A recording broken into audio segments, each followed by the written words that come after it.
What's going on, everyone? It's Sean from Barbell Built Body, and today I'm going over one of my favorite exercises for bench assistance work, and that is the JM press.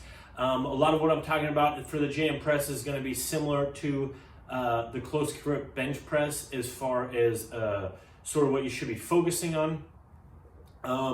As far as eliminating elbow flare. So if you saw my last video, I talked a lot about why one of the weak points in your bench press is probably the long head of your triceps, which can be targeted obviously through direct single joint exercises, but is also more active during closer where the shoulder angle of abduction is lower.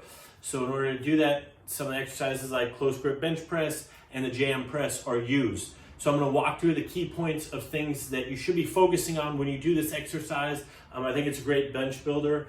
Insert it into your program, and yeah, let's get to it.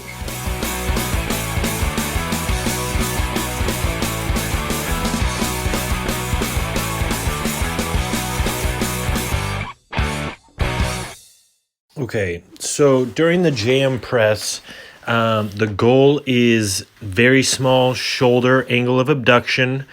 And so elbows facing forward, and you really want to drive the elbows in front of the bar. So this is where that elbow tuck or tucking the elbows is. This is the exercise you want to do it in. So as you can see, that angle of abduction of the shoulder is very small.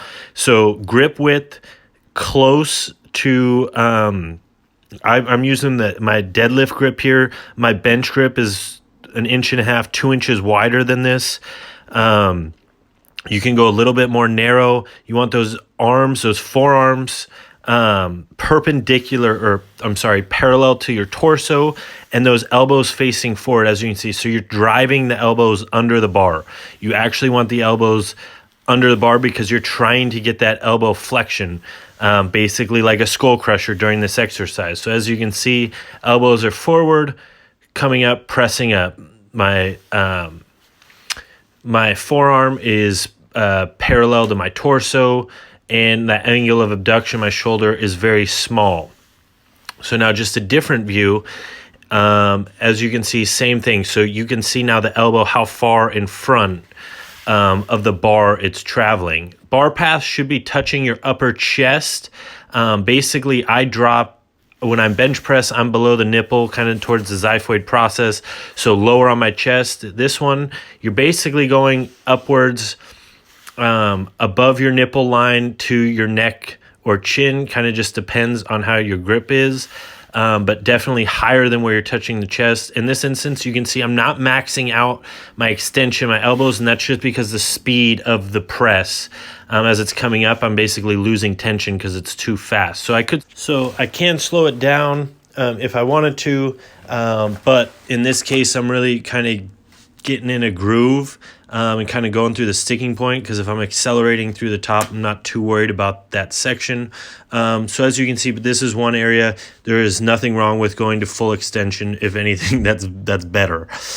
So here's a side view. Once again, you can see elbows facing forward, tucking those elbows down, driving forward, and you can see the discrepancy from the bar to the front of my electron process of the elbow. So once again at speed, and you can see not fully extending because the bar is accelerating, so I'm easing up at the top to not blast through. But those are the key points. You want to be touching the bar above the chest line.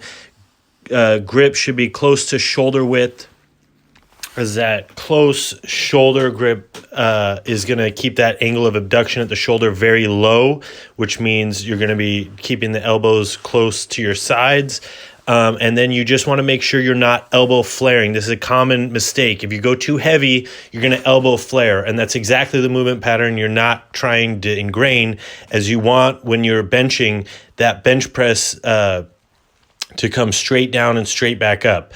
So this is kind of a practicing movement to transfer that.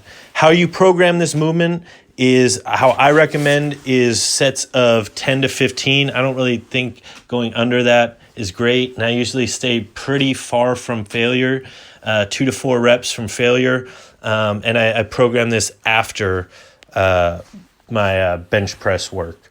So I hope this is helpful, and talk to you guys soon.